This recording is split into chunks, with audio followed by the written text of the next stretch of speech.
네, 안녕하십니까. 2024학년도 3월달 고3 학생들의 국어 교육청 모의고사 중에서 고전소설 징세 비태록이라고 하는 지문을 같이 읽어보고 풀어보겠습니다. 먼저 길잡이 역할을 해줄 수 있는 보기부터 먼저 보겠습니다. 네, 일단 큰 보기가 34번에도 있지만 먼저 33번에도 보기가 있습니다. 결국 이 작품에도 조력자가 나와준다는 얘기네요. 즉 고전소설에서 조력자, 도와주는 사람이죠. 출신, 가문, 능력의 특성, 행위의 성격 등에 따라 다양한 모습으로 나타난다. 일단 조력자 누군지 챙겨봐야 되겠습니다. 여기 조력자 이름들이 왕정윤, 운수선생, 화소저, 경문필, 삼형산에서 온 노인 이런 사람들 나와 있습니다. 그러니까 일단 이런 이름들을 염두에 두고 지문 읽을 때 이런 이름들이 나오면 아, 조력자구나 하고 금방 컨셉을 잡고 읽으면 많이 도움이 될 것 같습니다. 그 다음 34번의 보기를 보겠습니다. 34번은 오답률이 78.4%. 아마 요 시험 세트에 거의 뭐 1, 2위를 다투는 그런 오답률이 나온 것 같은데요. 하여튼 일단 읽어보겠습니다. 적절하지 않은 것은인데 징세 비태록에서는 악인, 즉 빌런이 나온다는 얘기인데 악인만 나오는 게 아니고 대리자도 같이 나옵니다. 악인이 대리자를 통해 정치적 대립관계에 있는 선인의 가족을 해코지 함으로써 간접적으로 선인을 곤경에 빠뜨림은 물론 궁극적으로 선인 가문의 몰락을 주도한다. 대리자와 가족을 정치적 대립구도에 포함시켜 갈등 상황을 입체화하는 것이다. 즉 악인과 선인 뭐 1대1 그런 구도만 있는 것이 아니고 이렇게 악인의 대리자 또 선인의 가족까지 나오고 상당히 인물관계가 좀 복잡하다는 것을 알 수가 있겠습니다. 근데 이 지문 첫머리예요. 먼저 앞전에 줄거리를 제시해 주는 것이 아니고 막바로 이름부터 나오기 때문에 일단 선지를 통해서 어떤 사람들이 악인인지 한번 대충 감을 잡고 읽을 필요가 있습니다. 일단 1번 선지 보면은 만청길 얘기 나오죠. 만청길. 뭐 선인의 가족을 또 정묵열, 뭐 선인의 가족을 해코지 한다고 하니까 일단 이 사람들이 여기 악인인지 대리자인지 모르겠지만 하여튼 나쁜 사람들 쪽에 속한 이름이라 알 수 있고요. 그 다음에 또 화신이 나옵니다. 화신. 여기 실제 읽어보면 화신이 가장 핵심 빌런인데요. 이 화신과 한패다. 그러니까 여기 역시 화신도 악인 쪽에 속하는 사람이다. 그렇게 알 수가 있겠습니다. 자, 이렇게 만청길, 정목렬, 화신 이런 사람들 이름을 컨셉을 잡고 읽어나가면 설사 이제 처음에 줄거리가 주어져 있지 않고 사람 이름부터 대뜸 나오더라도 금방 악인이라는 컨셉을 가지고 훨씬 쉽게 읽을 수 있을 것 같습니다. 그럼 지문을 읽어보겠습니다.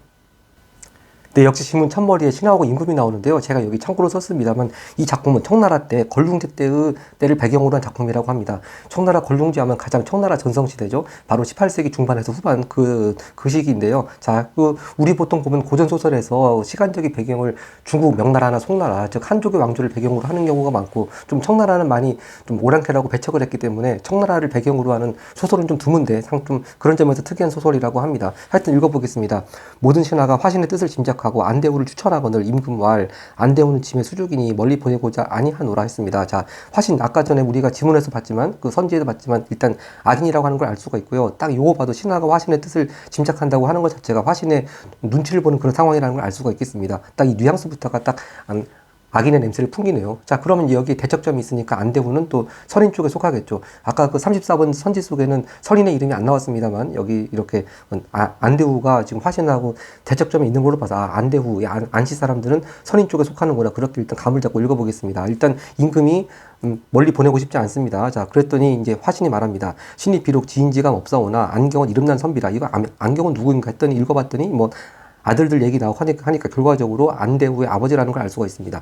하여튼 그런 그가 일찍이 아들들을 벼슬에 추천한 바 있으니 자식을 아는데 그 아비만한 사람이 없다 하였으니 어찌 잘못 천거하였겠사옵니까? 이극은 흉악한 도적이라 위세와 명망 없는 사람을 보내지 못하리니 안대후 외에 적당한 자 없사옵니다. 이렇게 마음속으로는 안대후가 가장 이극이란 사람을 물리칠 적임자라고 추천하지만 속으로는 너 거기 위험한 데 가서 죽어봐라. 그런 뜻으로 이렇게 추천을 했겠죠. 자, 임금이 마지못해, 즉, 뜻을 바꿨네요. 마지못해 명을 내리시니 안대후 명을 받들고 아우, 안대순과 함께 가기를 청한 임금이 놀라. 자, 드디어, 선인 가족 이름이 하나둘씩 나오기 시작합니다. 일단 안경 아버지 나왔고요. 두 아들이 바로 안대후하고 안대순인 걸 알 수가 있겠습니다. 형제가 어찌 위험한 지역에 들어가리요. 임금이 말리죠. 그랬더니 후가 신의 형제 성을 입었사오며 한 번 나라를 위하여 죽고자 하옵나니 어찌 위험한 지역을 사양하오며 또한 안대순 아니면 이 일을 감당지 못할까 하여 사사로운 정을 버리고 아우를 데려가라 하나이다. 임금이 칭찬을 진실로 충신이로다 하시고 황금 3,000냥을 시급하사 즉시 발행하라 하시니 발행이라고 하는 게 출판물 발행 그런 거 아니고 길 떠나라 그런 얘기입니다. 한림 형제 바로 아까 그 한림 형제란 말이 그 벼슬이 지금 안 나온 것 같긴 합니다만 바로 지금 안대후, 안대순 얘기가 나왔기 때문에 여기서 한림 형제는 안대후를 가리킨다고 쉽게 이해할 수가 있겠습니다. 하직한 후 집에 들어와 붙이는 안경이겠죠. 편지를 올리고 행장을 차렸다. 자, 이 큰 부분을 이렇게 A로 묶어가지고 31번에 A에 관한 단독 문제가 나와 있으니까 31번 문제 먼저 보도록 하겠습니다. 네, 먼저 31번. 에에 대한 이해 적절하지 않은 것은 1번 선지입니다. 신하들은 화신의 의도를 파악하고, 그렇죠. 네, 화신의 뜻을 짐작하고를 말만 바꿨습니다. 임금의 의중과 다른, 임금은 처음 안대우 보내고 싶지 않았죠. 임금의 의중과 다른 입장을 내놓음으로써 임금을 곤란하게 한다. 맞습니다. 네, 안대우를 보내고 싶지 않은데, 신하들은 화신의 뜻을 따라서 안대우 추천하죠. 그리고 2번입니다. 임금은 안대우가 신복이라는 이유를 들어 신하들의 입장을 반대하지만 결국 그들의 의견 받아들였습니다. 마지못해. 3번입니다. 안경이 안대우를 인재로 추천했던 것을 근거로 삼아 화신은 안대우가 도적을 물리쳐야 한다고 주장한다. 자, 뭐 일종의 비꼬는 걸 수도 있고요. 뭐 안대우를 좀 사지로 몰아넣는 그런 걸 수도 있는데 이제 그렇게 아버지가 추천한 것을 근거로 한 거 맞죠. 네, 뭐 당연히 속뜻은 나쁜 뜻이라고 하는 거 금방 알 수가 있겠고요. 4번입니다. 안대우는 위험한 지역에 혼자 가려고 하는 자신을 걱정하는 임금을 안심시키기 위해 안대순과 함께 갈 것을 정한다. 오히려 안대후는 동생을 데려가겠다고 하니까 임금이 오히려 걱정하죠. 네, 거꾸로 했습니다. 네, 오히려 임금이 지금 오히려 뭡니까? 임금이 형제가 같이 가는 걸 걱정하고요. 거꾸로 자신을 걱정하는 임금을 안심시키기 위해서 안대순과 함께 가려고 하는 것이 아닙니다. 답은 4번 금방 찾을 수가 있겠습니다. 5번입니다. 임금이 안대우에게 황금을 내려주며 즉일 출발할 것을 명령하자 형제는 집으로 행장을 차린다. 이것도 이제 만약에 적절하지 않은 선주를 만든다면 앞뒤 순서를 바꿔낼 수가 있는데 우리가 4번을 확실하게 답으로 일단 고를 수 있기 때문에 5번은 굳이 뭐 지문으로 가서 이게 맞는지 뭐 만약에 기억이 좀 가물가물하면은 다시 돌아가서 볼 수도 있겠는데 굳이 뭐 그런 시간 들이는 수고는 안 하는 게 좋은 그런 5번 선지인 것 같습니다. 다시 지문으로 갑니다. 네, 이제 중략 부분에 줄거리가 나옵니다. 안대우 형제는 변방 오랑캐를 물리친다. 즉 이극의 일당을 물리쳤다 그런 얘기겠죠. 형제가 명망을 얻자 화신 또 나옵니다. 이들에게 누명을 씌우고 이로 인해 안대수는 죽고 안대후는 귀향을 가게 된다. 자, 이제 안대후가 귀향 간 후에 이야기가 나오겠습니다. 이때 애주태수 만청길, 아까 분명히 선지에 나왔습니다. 만청길 같은 화신하고 한패거리 악인이죠. 네, 만청길은 화신과 한패라 화신의 부탁을 들어 안신랑, 여기 안신랑은 금방 이제 안씨 남은 사람은 안대우밖에 없으니까요. 네, 안대우라고 하는 걸 알 수가 있겠습니다. 박대함이 심하더니 안신랑이 여호와와 혼인했음을 듣고 화신에게 이를 전하니 화신이 회답하되 여호와를 가두어 둘을 떨어뜨려라. 바로 아까 우리 선지에서 봤듯이 선인 가족을 이렇게 공격에 빠뜨리는 거네요. 네, 만청길이 즉시 여호와를 잡아들여 안대우는 귀양은 죄인이다. 어찌 첩을 두고 편히 지내리요. 너는 빨리 다른 지하비를 섬기고 안대우를 거절하라. 여호와를. 뭐 근데 말을 들을 리가 있겠습니까? 뭐 쭉 읽어보면 결국 춘향전에서 마치 춘향이 그렇게 변사또의 그런 요청을 거절하는 그런 절개를 지키는 그런 멘트는 거의 똑같습니다. 그냥 안 읽고 넘어가겠습니다. 네, 태수 대답할 말이 없음에 목에 칼을 씌워 옥에 가두는지라. 한편 안시랑 풍토의 병이 든지 이미 반년이라 여호와 극진히 구호하다가 옥중에 갇힌 후로 안시랑 병세 날로 심하여 다만 죽기를 기다리더라. 일일은 잠깐 조는데 창한 학발의 한 노인이 역시 참 초월적인 존재라는 걸 느낄 수가 있겠죠. 창한 학발의 한 노인이 파란 주머니를 들고 들어와 안신랑 떨어 일시 액화라고 하는 건 나쁜 운세 그런 거죠. 일시 액화는 사람의 상사군을 어찌 심려하여 벽이 났는가. 나는 한나라 의원 화타라니. 화타 삼국지에 나온 굉장히 유명한 의사 아니겠습니까? 명의의 대명사 화타입니다. 네. 관우가 화살 맞은 병도 고쳐줬죠. 네, 하여튼 저 세상에서 그대 부친과 친한지라 벌써 그럼 안경 이 아버지는 돌아가셨던 얘기네요. 부친이 그대 병을 고쳐달라고 하기에 왔노라 하고 파란 주머니에서 환약 알약 5개를 내어주며 이 약을 먹으면 병이 쾌차하리라 하거늘 안신랑이 일어나 절하고 약을 받아 먹은 후 다시 일어나 위로 올라갑니다. 말을 묻고자 할 즈음에 문득 깨달으니 남과 일몽이더라. 잠깐 짧은 꿈이었던 얘기죠. 이 기억 남과 일몽에 대해서 이 32번 문제로 나와 있으니까 이제 32번 문제를 먼저 보고 또 계속 읽겠습니다. 자, 기억 남과 일몽에 대한 설명으로 가장 적절한 것은입니다. 자, 1번입니다. 혈육과 만나고 싶은 욕망. 자, 여기서 남과 일몽과 관계된 혈육은 아버지인데요. 혈육과 만나고 싶은 욕망이 기억에서 실현된다? 뭐 말도 안 되고요. 꿈에서 아버지 만나지도 않았습니다. 자, 그리고 2번. 기억의 이후에도 기억에서 만난 인물과 인연. 자, 기억에서 만난 인물은 화타인데요. 화타와 인연을 계속 이어갔는지 이건 끝까지 봐야지 알 수 있습니다. 일단 후보를 좀 남겨두고요. 네, 더 확실한 게 있으면 그거 고르면 뭐 2번 선지는 볼 필요도 없겠습니다만 일단 그 뒷이야기를 아직 모르니까 남겨두겠습니다. 3번. 기억의 이전, 즉 꿈꾸기 이전에 발생한 인물 간 갈등이 기억을 통해 해소된다. 뭐 꿈꿨다고 해서 화신 쪽 사람들하고 갈등 해소된 거 그런 거 아니었죠. 단지 그냥 화타가 준 약 먹고 날 것 같은 그런 꿈이었습니다. 4번 기억에서의 발화는 기억의 이후 인물이 가야 할 목적지. 자, 여기서 장소라고 할 만한 데는 저 세상 그런 거밖에 없는데요. 어디 뭐 너는 어디로 가야 된다 그런 거 제시해 준 적 없습니다. 네, 보통 다른 소설에서는 또 그런 건 어디로 가라 그런 얘기도 많이 나오긴 하죠. 네, 근데 이 소설에는 그냥 이약 먹으면 날 것이다 그런 얘기밖에 없습니다. 5번 기억과 현실 간의 즉 꿈과 현실 간의 경계가 불분명함이 기억에서 얻은 물건의 효력으로 나타난다는데요. 안에 바로 그 뒷부분을 보면 알 수 있습니다. 다시 잠깐 지문을 보겠습니다. 이 남과 일모 꿈이었는데 심히 의뢰하나 입에 오히려 양내가 나며 자기 손에는 아무것도 없는데 양내가 납니다. 약 먹은 적이 없는 것 같은데 정신이 상쾌하여 그날부터 몸이 가벼워 쾌차하니라.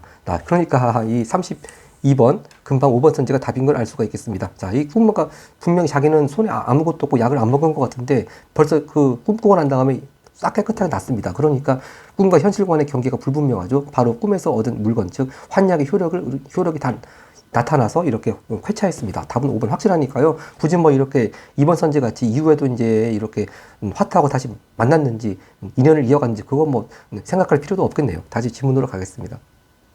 자, 이렇게 안대우가 죽을 줄 알았더니 병이 나왔고요. 차시 이제 이야기가 바뀝니다. 만천길이 파면되어 잡혀가고 왕정윤이 대신 부임한 후 안대우에게 고향 소식을 전하고 여화를 풀어주니라. 그러니까 아까 전에 조력자 복이 나왔을 때 선지에도 왕정윤 나오지 않았습니까? 바로 왕정윤이 조력자 맞네요. 네.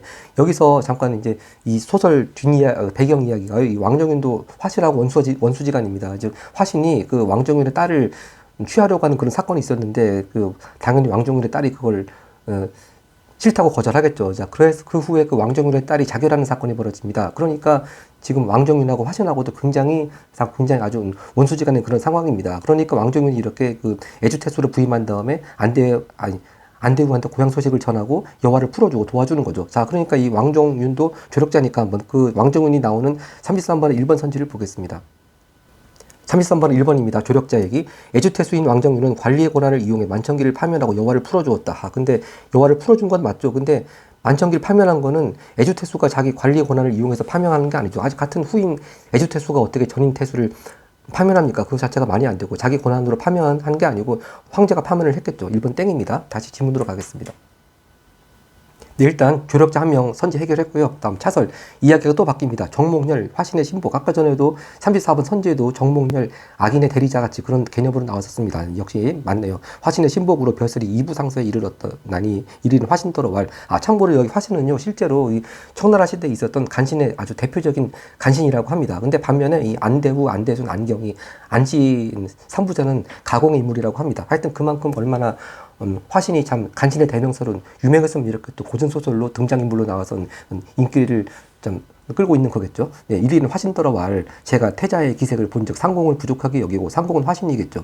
안대우 등을 그리워하시니 만일 안대우 돌아오면 상공과 우리 물이 죽을 곳을 모를지라. 먼저 안대우 가족을 다 죽이고 왕정윤에게 서울의 벼슬을 주어 불러올리로 쭉 유인해서 이제 서로 경기시킨다 그런 얘기네요. 여통민으로 애주태수를 시켜 안대우를 죽이면 후한을 가히 면하리라. 자, 이렇게 계책을 제시합니다. 한데 화신이 깨달아 계책을 행코자 하더니 그의 딸 화소죠. 자, 제가 맨 처음에는요 같은 화시라서 이렇게 파란색으로 칠했습니다만 이제 읽어보면 역시 아까 전에도 조력자 선지에 화소조 나오지 않습니까? 경몽필도 나오고 제가 다시 색깔을 같은 이 왕정윤하고 똑같은 색으로 아까 화타하고 똑같은 색으로 핑크색으로 바꿨습니다. 네, 그에 따라 화소저 훈계를 듣고 급히 경몽필에게 밀통하니 보자 이게 둘 사이가 어떤 사이인가 했더니 몽필은 화신 몰래 화소조와 사랑하는 사이라. 네, 몽필이 화소조의 서간을 보고 누이 동생 부인 경씨를 만나 화신의 행위를 일러주며 왈 내 한 계규가 있으니 여차여차하면 시댁의 화를 면하리라. 자, 이 좀 인물 관계가 복잡해집니다. 화소조는 가진 화신의 딸인데 자기 아빠처럼 이렇게 그 악인의 행동에 가담하지 않고 오히려 이걸 또 발설을 해서 또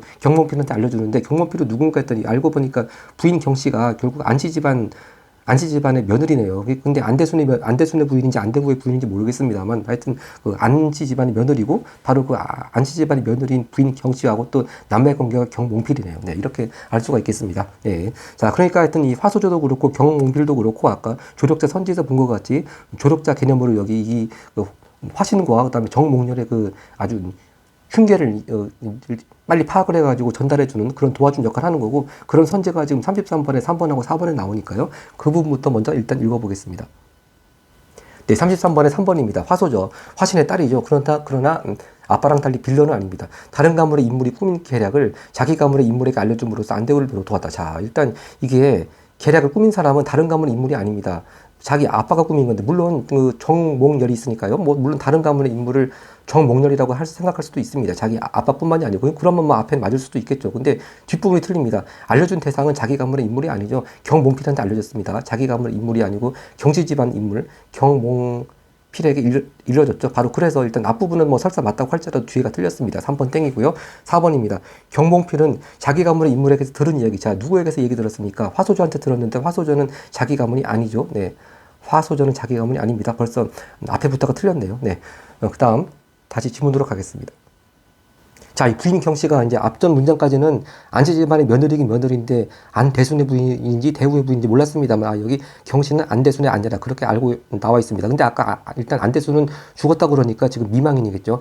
이 계획을 시어머니에게, 즉 안경의 부인이 되겠네요. 시어머니에게 전한 후 각각 분산할 때, 즉 나눠 가지고 길 떠났다 그런 얘기입니다. 근데 다 뿔뿔이 흩어져서 한 명씩 간 게 아니에요. 여기서 주의해야 될 점은 지금 부인 경씨는 안대우의 부인 엄씨와 같이 갑니다. 자, 그러니까 안대우의 부인 엄씨하고 안대순의 부인 경씨가 둘이 같이 동행을 하고 시어머니는 따로 가고 그런 상황입니다. 이것도 혹시나 그 적절하지 않은 내용을 선지로 나올 수가 있는데, 뭐 이 문제 그렇게 나오지 않았습니다. 항상 그런 것도 대비해서 잘 구별을 해야 될 것 같습니다. 지금 부인 엄씨하고 자기 동서, 엄씨의 동서 경씨가 같이 가고 시어머니 따로 가고 그런 상황입니다. 삼경의 길을 떠나 안대우가 귀양가 있는 애주로 향하는지라 수상만에 한 곳에 다다르니 이곳은 소상강변이라 두 부인과 시비, 그 몸종들이죠. 갓 길가에 앉아서 쉬더니 문득 숲을 속에서 오륙인이 내달아 시비를 결박하고 두 부인을 죽이려 하였다. 이때 소박한 옷차림에 한 노인이 나와 문왈. 자, 역시 조력자가 또 나왔습니다.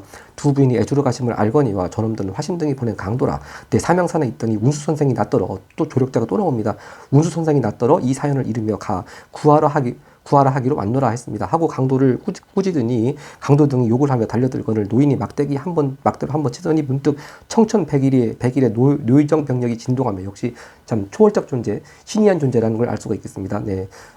이렇게 신이한 능력을 보여주면서 도와주는 거죠. 또 한 소년이 또 왔습니다. 조력자가 또 나왔네요. 구름 속에서 내려와 강도 등을 결박하여 언덕 아래 큰 나무에 메고 간대 없는지라. 그제야 노인이 시비 등을 풀어주고 문득 간대 없더라. 뿅 사라졌겠습니다.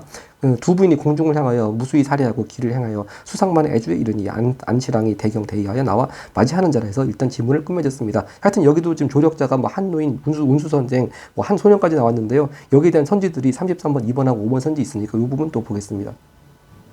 네, 33번 2번입니다. 지금 적절한 거 찾고 있습니다. 네, 운수 선생 나왔죠. 운수 선생이 위험을 예견한 건 맞는데요. 소상강변으로 가서, 자, 본인이 직접 간 게 아니죠. 지금 이름을 알 수 없는 노인들을 시켰습니다. 그러니까 직접 가서가 틀렸네요. 땡. 그 다음 5번입니다.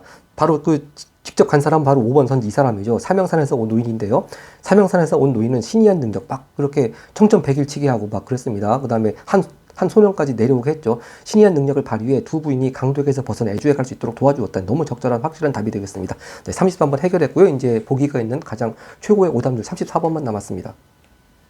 네, 34번. 일단 보기의 내용은 이렇게 악인이 나오고 대리자도 나오고 선인 나오고 가족이 나오고, 그리고 악인하고 대리자가 선인과 가족을 괴롭힌다, 뭐 그런 컨셉인데요. 이 보기 속에 교묘한 함정이라고도 할 수도 있고, 또 문제풀이의 아주 핵심 키가 될 수 있고, 그런 게 숨어 있는데, 일단 보기부터 먼저 읽고 지문 읽은 다음에 다시 요 문제 돌아오게 되면은 보기를 다시 꼼꼼히 안 읽어보는 경향이 있습니다. 그러니까 그럴 경우에 이제 굉장히 답을 찾기가 어렵게 만든 그런 구조인 것 같습니다. 하여튼 그 얘기는 좀 이따 드리고 하나하나 선지를 보겠습니다. 먼저 1번입니다. 만천길. 애주태수였죠. 귀양지에 있는 선인의 가족을, 누굽니까? 바로 여화죠, 여화. 네. 여화. 그리고 정몽제는 고향에 있는 선인의 가족을, 즉 뭐 어머니, 뭐 부인, 그런 사람들 가족을 해코지 하려는 것에서 악인의 대리자를 각각에 등장시켜 봤습니다. 만천길, 정몽열 다 악인 화신의 대리자였습니다. 등장시키는 방식으로 갈등 상황을 입체화했군요. 이거 1번 맞고요. 쉽습니다. 그 다음 2번입니다. 만천길이 화신과 한패로 서술되고 정몽열이 화신을 우리 무리와 함께 언급하는 것에서 대리자가 악인과 정치적 이해를 같이 하는 방식으로 갈등 상황을 입체화하겠군 하는데, 자, 일단 한패 걸린 건 맞는데 이 사람들이 선인 측과 대비가 돼서 이 정치적 이해관계가 어떤 걸까 했는데, 일단 그 정몽열은 맞습니다. 태자가 오히려 안대우 좋아하고 자기들 싫어하고, 이렇게 만약에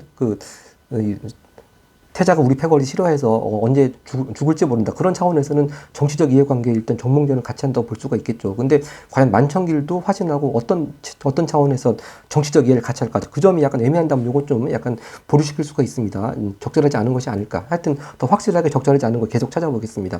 3번입니다. 화신이 만천길에게 계략을 전달하고, 이건 맞죠. 계략 전달하고, 어떤 계략이냐면은 여화를 잡으라고 여와를 가둬두라고 했습니다. 둘 떨어뜨려라.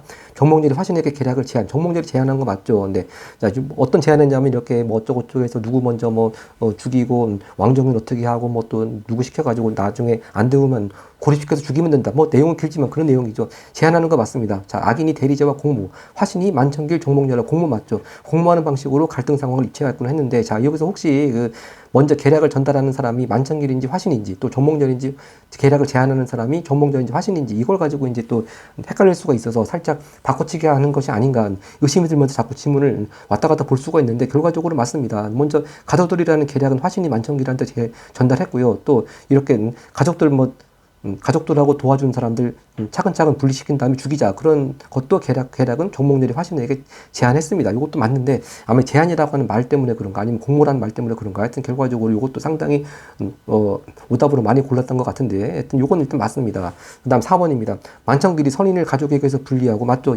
여와 그 다음에 여하고 분리했습니다. 그 다음에 정몽렬이 선인을 가족과 제외하지 못하게 하려는 것에서 가족을 어떻겠습니까? 아까 정몽렬도 계속 지금 되풀이되지만 뭐 가족들 먼저 뭡니까? 안대우 가족을 먼저 죽인 다음에 안대우 가족 먼저 죽인 다음에 안대우 죽이자고 했죠. 그러니까 선인의 가족과 제외하지 못하게, 바로 그런 게 제외하지 못하게 하는 거죠. 가족들 먼저 다 죽여버리니까 그런 것에서 가족을 해코지하여 선인을 곤경에 빠뜨리는 방식으로 갈등 상황을 입체화했군. 이것도 맞습니다. 이거 아까 전에도 이 보기에도 이렇게 선인의 가족을 해코지해서 곤경에 빠뜨린다 간접적으로. 이것도 4번 맞는데 이것도 상당히 오답선지로 많이 나왔습니다. 네. 그 다음에 5번을 보겠습니다. 만천길이 가족을 잡아들이고 맞죠? 여화를 잡아들이고 정몽렬이 가족의 급습을 도모, 즉 따로 떨어져 있는 안대우 가족들 먼저 죽이자, 급습을 도모. 또 하나 있죠. 뭡니까? 두 명의 부인이 같이 길 떠나는데 애주로 떠나는데 막 강도들 시켜가지고 보냈죠. 그런데 여기서 정몽렬이 제안할 때는 그냥 먼저 안대우 가족을 다 죽이자 그런 얘기만 했지, 급습하자 그런 건 이제 급습하는 건 여기서 두 부인이 길 떠나는 상황에서 길 떠나고 있는데 강도가 갑자기 나타나서 그게 급습 아니겠습니까? 네, 강도가 나타나서 급습했습니다. 이런 거는 아까 노인이 운수 선생이 뭐라고 말했습니까? 한 노인한테 저놈들은 화신등이 보낸 강도라. 일단 화신등이 보냈다고 했습니다. 화신등. 그럼 여기 화신등에는 또 정몽렬도 포함될 수가 있겠죠. 이것도 좀 애매할 수가 있습니다. 왜냐하면 가족의 급습을 도모한 거는 화신이 보낼 수도 있는데 또 화신등이라고 하니까 여기는 또 정몽렬도 포함되어 있고, 그러니까 일단 이 부분부터가 많이 좀 고민됐을 것 같은데 쭉 읽어보면요. 악인의 대리자가 선인 가문의 몰락을 주도하는 방식으로 갈등 상황에 입체했다. 바로 이게 틀린 겁니다. 자, 이게 가족의 몰락을 주도하는 사람은 악인, 빌런, 화신입니다. 화신. 그리고 그거를 지금 보기에서 힌트를 준 게 뭐냐면요. 바로 이 부분입니다. 선인 가문의 몰락을 주도한다. 이 부분 봤을 때 이거 주어가 누굽니까? 주어가 대리자가 주어가 아니고 악인입니다. 악인. 네. 이게 좀 주어가 상당히 멀리 있는데요. 악인이 쭉 어쩌고저쩌고 해서 궁극적으로 선인 가문의 몰락을 주도한다. 분명히 선인 가문의 몰락을 주도하는 주어는 대리자가 아니고 악인입니다. 악인. 자, 근데 이제 우리가 이렇게 보기 처음 길잡이 역할하는 보기, 길잡이 차원에서 읽고 지문 보고 그다음에 다시 문제 풀 때 보기 그냥 건성으로 읽고 이거 그냥 뭐 악인과 선인의 대결, 권선지가 그런 내용이구나 하고 그냥 대충 다시 한번 꼼꼼히 안 보고 지문을 봤을 때 이제 그때 딱 함정에 빠지기 좋게 문제를 낸 것 같습니다. 그래서 다시 한번 이 보기의 컨셉을 확실히 이해를 했다면 이렇게 선인의 가문을 몰락을 주도한다. 그건 대리자가 주도하는 것이 아니고 악인이 주도를 하는 겁니다. 악인. 네. 화신이라는 악인이 바로 몰락을 주도하는 주어로 보기에 나와 있음을 알 수 있습니다. 결국 이 보기 내용과도 선지 자체가 보기와도 배치가 된다는 거 금방 다시 보니까 쉽게 알 수가 있는데 이제 시험 보는 도중에 그걸 빨리빨리 캐치하기가 어렵다 보니까 지금 오답이 굉장히 막 여러분들 분산됐습니다. 지금 2번도 많이 나왔고 3번도 많이 나왔고 4번도 많이 나왔는데 특히 3번 선지하고 4번 선지는 정답보다 5번보다 지금 선택 비율이 더 나왔더라고요. 그래서 아까 제가 3번하고 4번에서 말씀드린 바와 같이 뭐 제한이란 단어라든지 그 다음에 또 급습이라든지 누가 도모했는지 뭐 이런 거 가지고 자꾸 이제 지문하고 왔다 갔다 하면서 비교하다 보니까 뭐 답대로 틀리고 또 이거 정답 맞고 틀리는 차원을 넘어서 굉장히 시간이 많이 걸리게 만드는 그런 문제였던 것 같습니다. 오히려 거꾸로 또 먼저 독서를 풀고 난 다음에 마지막으로 34번 문제를 보다 보니까 시간이 부족해서 이렇게 정확히 출제의 의도를 파악하지 못하고 또 많이 오답이 나왔다고 볼 수도 있겠네요. 네, 하여튼 이렇게 해서 고전소설 징세 비트로 모두 읽어봤습니다. 고맙습니다.